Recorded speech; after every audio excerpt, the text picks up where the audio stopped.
और व्हाट्सएप पर बार बार मैसेज कर रहे हैं कि आपकी संस्था के 150 डॉक्टरों की टीम ने प्रधानमंत्री से मिलने का टाइम मांगा था और आपने कहा था हमने कोरोना का इलाज ढूंढ लिया, उसका क्या हुआ? तो मैं भी यही पूछ रहा हूं, उसका क्या हुआ? तो मैं आपको बताता हूं क्या हुआ। एक्चुअल में भारत आज भी अंग्रेजों का गुलाम है, आज भी हम गुलामी कर रहे हैं। क्या आपने कोरोना का कोई मरीज ठीक किया? तो मैं आपको बता दूं कि भारत में पैंडेमिक एक्ट लगा हुआ है जो अंग्रेजों ने 1897 में बनाया था।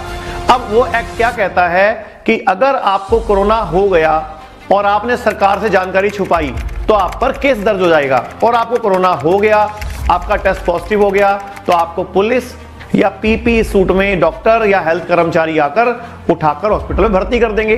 तो हम किसको ठीक करें, किस पर एक्सपेरिमेंट करें? हमें राइट ही नहीं है। तो मैं आपको बताता हूं, अब मैं आपको लेकर चलता हूं 1897 में भारत में प्लेग नाम की महामारी फैली थी। उस वक्त अंग्रेजों का राज था। उस वक्त अंग्रेजों ने आयुर्वेद को अंधविश्वास घोषित कर दिया और पिछड़ी पद्धति घोषित कर दिया, और उस वक्त का भुगतान हम आज तक करते हैं कि लोग आयुर्वेद के डॉक्टरों को झोला छाप समझते हैं। उस वक्त जो भी आयुर्वेदिक चिकित्सक या वैद्य प्लेग का इलाज करते थे, अंग्रेज देशद्रोह का कानून लगाकर उसको जेल में डाल देते थे, और काफी सारे वैद्यों को उस टाइम फांसी पे भी लटका दिया गया था। उनका कसूर क्या था कि वो लोगों का उपचार कर रहे थे। उस टाइम कुछ पढ़े लिखे भारतीय देशभक्ति के नाम पे घर घर जाकर प्लेग के मरीजों को उठाकर हॉस्पिटल में भर्ती कर रहे थे और सोच रहे थे हम देशभक्ति कर रहे हैं, लेकिन उनको नहीं पता वो उन लोगों को उल्टा मार रहे थे। क्योंकि देशभक्ति उस टाइम ये नहीं थी अंग्रेजों का साथ देना, देशभक्ति ये होती कि उस टाइम आयुर्वेद के चिकित्सकों का साथ दिया जाता। उसके 20 वर्ष बाद वैक्सीन की खोज हुई, और इन 20 वर्षों में प्लेग का कई बार अटैक हुआ, और कहते हैं उस टाइम लगभग 2 करोड़ लोग इसके शिकार हुए थे। बहुत से इतिहास के जानकार बताते हैं कि सरकार ने इसमें भी आंकड़ा छुपाया। अगर विकिपीडिया पे सर्च करेंगे तो 1 करोड़ मृत्यु ही दिखाती है।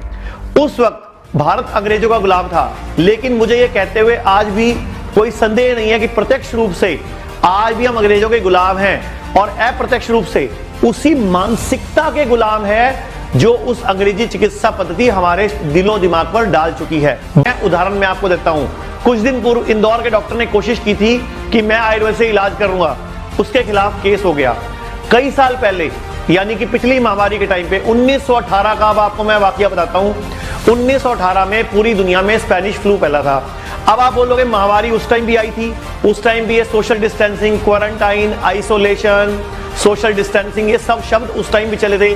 उस टाइम भी लोगों ने मास्क लाया था, फिर भी करोड़ों लोग मरे थे, क्योंकि उस वक्त आयुर्वेद को काम ही नहीं करने दिया गया था, क्योंकि 1897 का पेंडेमिक एक्ट लागू हो गया था। उस वक्त फिर आयुर्वेद के वेदों को उठाकर जेलों में डाल दिया गया, उनको बंद कर दिया गया, और उस टाइम पे बहुत सारे आयुर्वेद के वैद्यों ने चिकित्सा करनी छोड़ दी। अपने बच्चों को, अपनी अगली पीढ़ी को अपना ज्ञान नहीं दिया, क्योंकि उनको घर से ढूंढ कर लाकर जेलों में डाला जा रहा था, क्योंकि उन्होंने आयुर्वेद को अंधविश्वास और पिछड़ा सिस्टम घोषित कर दिया था। अब मैं आपको बताता हूं, स्टैनफोर्ड यूनिवर्सिटी कैलिफोर्निया ने एक रिसर्च करी है, उसका आर्टिकल छपा है कि स्पेनिश फ्लू को ठीक करने के लिए उन्होंने दालचीनी को सबसे उत्तम बताया।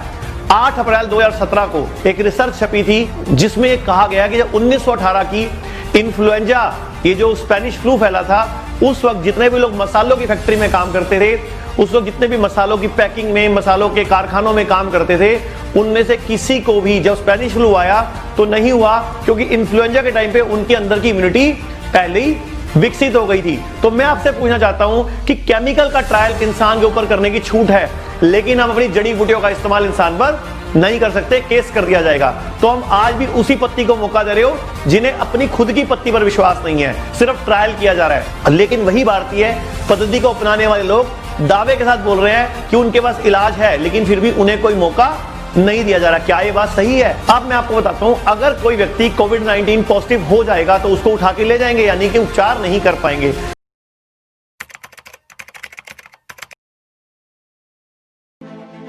चाइना में ये कोविड-19 वायरस का प्रकोप शुरू हुआ। बाद में हमने अध्ययन करने की कोशिश की कि चाइना के लोगों ने अपने लोगों के लिए क्या किया, तो बहुत स्पष्ट रूप से ध्यान में आया कि उन्होंने अपनी जो ट्रेडिशनल मेडिसिन्स थी उनका भरपूर प्रयोग किया अपने कोविड के मरीजों के ऊपर। हम लोग कभी कभी हमारी जो अपनी चीज़ है उसको इस्तेमाल करने में सोचते रहते हैं, संकोच करते हैं, लेकिन उन्होंने ऐसा किया।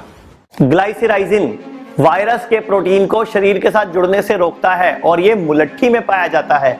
कुरेसिटॉन वायरस की प्रोटीन को कमजोर बना देता है, उसके ऊपर कोटिंग कर देता है, उसका संक्रमण खत्म हो जाता है और ये तुलसी में पाया जाता है। और इसके अलावा मिथेनॉल ये वायरस की ऊपरी परत को डिस्ट्रॉय कर देता है, ये पुनर्रमा में पाया जाता है।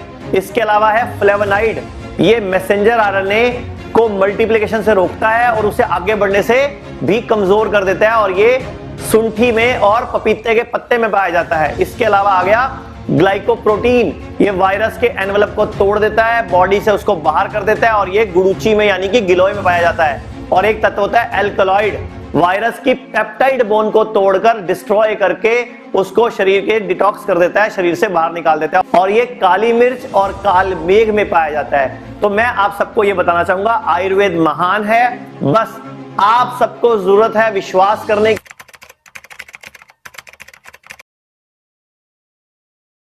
है कि कैसे आयुर्वेद को हम साबित करें। सुनते हैं मोदी जी की बात। हम अपने देश की अच्छी बातों को, हमारे पारंपरिक सिद्धांतों को एविडेंस बेस्ड रिसर्च के आधार पर आगे बढ़ाने के बजाय उसे छोड़ देते हैं, उसे हीन समझने लगते हैं। भारत की युवा पीढ़ी को अब इस चुनौती को स्वीकार करना होगा। जैसे विश्व ने योग को सहज स्वीकार किया है, वैसे ही हजारों वर्षों पुराने हमारे आयुर्वेद के सिद्धांतों को भी विश्व अवश्य स्वीकार करेगा। हाँ, इसके लिए युवा पीढ़ी को संकल्प लेना होगा और दुनिया जिस भाषा में समझती है उस वैज्ञानिक भाषा में हमें समझाना होगा, कुछ करके दिखाना होगा।